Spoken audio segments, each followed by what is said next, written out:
Hi, everybody. So sorry I can't be there in person. I'm actually down in Houston right now, and I'm getting ready to attend the state science supervisor meeting so I can find out all of the new goodies that are coming down from the state for us for next year. I want to really thank you for being here today, and I know that you're going to get a lot out of this afternoon. Big shout out to Sean, those are my hand, to Sean and Jeff Samuelson for helping make this happen, even though I can't be there in person. We're going to go ahead and dive into just a very quick overview of some highlights that I wanted to share with you before you go on with the rest of your time. So let's get started. Okay, so let me go ahead and pop myself down in the corner here so I can still be there with y'all virtually. So this is our third science support that we've been talking about, really making sure that we're there for you, our fifth grade science teachers this year. And there's a review of where we've been before and what's coming up in the spring regarding support. I just want to thank you so much for those of you that have reached out to me to either share things that are happening in your classroom, you've put something in the shared fifth grade folder, or you've asked clarifying questions. All of those things help us move our program forward. So I really thank you for taking me up on my offer to be your academic coach. It really helps us all, and I appreciate that very much. Here's our objectives for our time this afternoon. I'm just going to hit on some content and then show you where the curriculum preview is in Canvas, where you can take some time on your own to linger where you need to longer. Of course, you're going to be able to confer with the wonderful Jeff Samuelson on some of your questions that you wanted to know about science and technology, and then you'll have some collaboration time as well. One of the things I just wanted to put on your radar in the curriculum preview in Canvas, I'll show you this, but there's a great conference coming up. It's coming to Fort Worth at BRIT, the Botanical Research Institute, and the Botanic Garden in February. And you'll find details in this in the curriculum preview. But there's a scholarship that's available to pay for registration. So it's a local conference. It's a great conference. Informal science educators are people that come from organizations like museums and aquariums and zoos and maybe camps, and they do outdoor ed and so forth. And so these are all people that come together. And I went last year and it was a really good conference, and I walked away with a lot of great ideas. So I just wanted to put that on your radar. I want to talk just briefly about something that we've talked about the last two times that we were together, and that's literacy, our bold choices for literacy here in the district. We've reviewed this definition and talked about how it relates to science. We've also looked at these three strategies and talked about how they are great fits for science. I hope that your students are using these when they are reading informational text in science, or they're reading science from STEM scopes, or any of the other resources that we have. These are all wonderful fits. And again, if you need copies of these, you can get those. They're linked here as well as in the unit overview. So one of the things that I looked at this last 6 weeks was Lexile levels on STAR. This last STAR release for 2017 looked a lot different than what we've seen in the past. So in addition to looking at some of the graphics and some of the content, I also looked at some of the Lexile levels, and you may or may not be familiar with what Lexile levels are, so let me just give you a little bit of a context using this chart. For our reading instruction for Birdville, we use guided reading, which you'll see these letters represent different levels here in this column. They're roughly correlated to the grade level, which you'll see to the left, and then the reading stage is referred to on the far left. The Lexile level is a numerical metric that is used to identify text difficulty, length, words that are inside of that, and you probably recognize those because they're listed at the top of the reading science and STEM scopes. So what I did is, if you look at the pink bar, I took a sampling from several of the reading sciences from fifth grade, and I took those from the level B and the level C, which is the on-grade level and then slightly above versions. And those range anywhere from 790 to 900, so depending on the length or the words that are inside of that. Then I took a sample of about, 5 or 6 items from the release STAR, and I ran those through the Lexile measurement as well. And then you'll see the range of that in blue. 900 to 1300. This was eye-opening because I don't know if we've really ever talked about the correlation of the difficulty of reading specifically on the science star. So I wanted to show you a couple of examples of that. So this is question number 11 from the 2017 STAR, and what I did is I copy and pasted the text and I ran it through a Lexile conversion program, and you'll see on the left-hand side of the screen that it looked at the sentence length, the word frequency, and then the word count. Those are the three main metrics that give us that Lexile number there. And you'll see 1100 to 1200 was what this particular question came up. Now, this is no way a purely scientific investigation as far as data collection. It's just a little sample of, this looks like a pretty tough question. Where might it fall on the Lexile? So I thought that was really interesting. So one of the things I want you to notice on the next couple of examples is the word count. So this was about 195 words on just one item. Here's question number 12. And you can see where the Lexile levels came out on this one. The word count on this one is 100. It had a couple of words in here that might be unfamiliar to your students.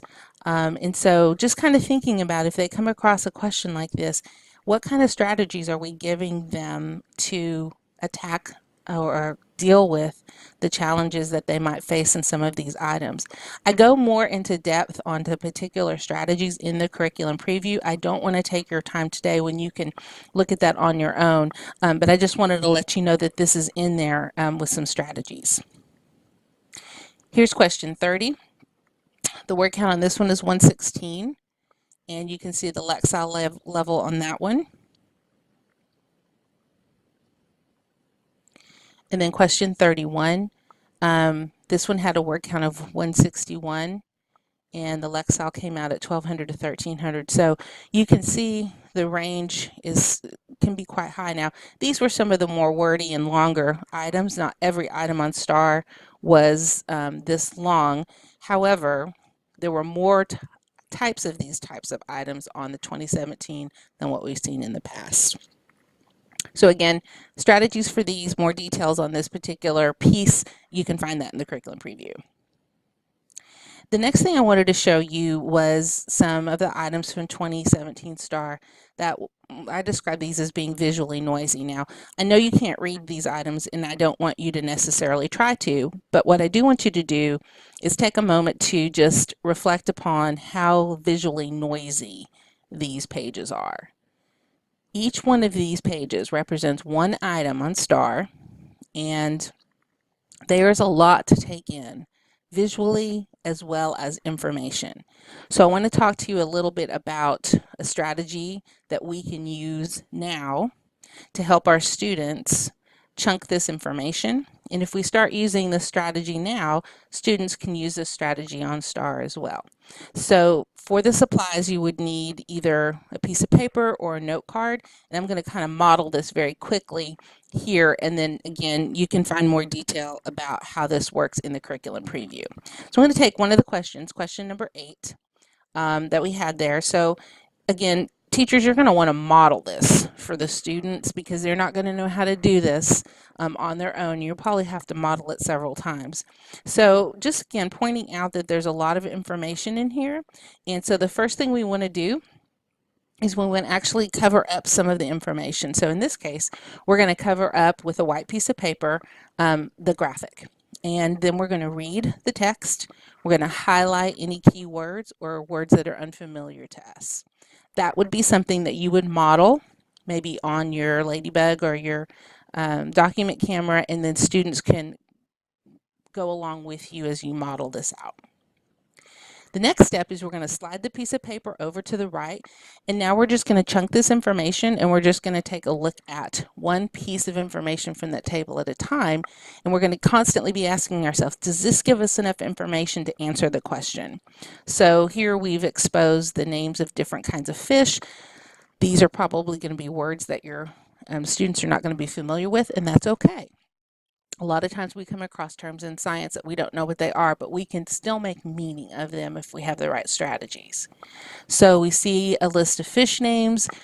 Do we have enough information to answer the question? Probably not yet. So let's slide the paper over a little bit more, and now let's add a visual to that. So now I know what a parrotfish looks like, I know what koi look like, I know what a goby looks like, and I know what a seahorse looks like. Does this give me enough information to answer the question? Probably not. So I need to go ahead and move over and take a look at the last part. So now I'm going to encourage my students, instead of looking at everything all at once, I'm going to slide that paper over to the left, cover up the pieces I've already looked at, and now I can look at the description of the mouths, because this is a lot of text to bring in. And again, you can go ahead and show them how to highlight some of the key pieces of information, and then by this point they should be able to answer the question successfully. You're showing them how to slow down, you're showing them how to get the information that they need from the items, whether they are in text or pictures. So again, I go through the strategy in the curriculum preview, but I just kind of wanted to show you a little preview of what that was in here. I think this is going to be a strategy that your kids are really going to like. So as we leave this literacy view of STAR, just a couple of these questions to consider. If you don't know the range of the reading levels of your students, have a quick conversation with your reading teacher and just talk to them a little bit. They are knee-deep in this in their classroom, and they can probably give you a lot of information that can help. We want to make sure that the assessment items that you use in your classroom reflect these types of reading levels and visual input that are on STAR. You've heard me say it before, we have so many released items, let's use them. And we can use them for our assessments, and we can also use them for formative assessment and instruction as well. Make sure your students have opportunities to practice these types of items before you use them as a summative assessment. You're going to try to build success of that throughout the year. And then, of course, your students really are going to benefit if you model these reading strategies for them several times. Use that gradual release model where the teacher does it, then the teacher and the student do it together, and then eventually you're going to release that out for the students to be doing on their own. Okay, so just a couple of things. Again, this is in the curriculum preview, but I just wanted to point out that I've got data in there for the last 3 years on the standards that are here in the third 6 weeks, so you can kind of see how we're doing. Notice that only 3 standards were tested from this unit last year, 2 supporting standards and 1 readiness, so that reflects that reduction in questions. And then I've got the standards right up here. This slide is in the curriculum preview, so I'm just going to go ahead and just point out that that's in there, and I think that'll help with your planning. If you want to use maybe that curriculum preview during your collaboration time and look at that a little bit more carefully and take a little bit more time, that would be great. Finally, I just want to point out that I've put in lots of new of those formative assessment probes, and the whole lesson is in there. Those you'll find in the unit overview. So the last thing I want to do for just the last minute is I want to go ahead and remind you how to find the curriculum preview, where you can take time to stay longer on the pieces that mean the most to you. So if you go to Canvas, and we are in the elementary curriculum page here, you'll find the curriculum previews down here under professional learning, and then you choose the 6 weeks. This is the third 6 weeks. And there you're going to see all of the content, and you slide down right here and just click on this. And I'm housing the curriculum preview in a s'more. And I try to keep those pretty streamlined so you can pick and choose what you need. So there's the curriculum preview for 5th grade. Here's the information about the ISEA conference with a link. And then just a reminder of, if you've got something great going on, please share it with me so I can share with others. So that's all for me, and I want to thank you so much again for being here, and thank you for all that you do. I hope you guys have a great afternoon and have a great rest of the week.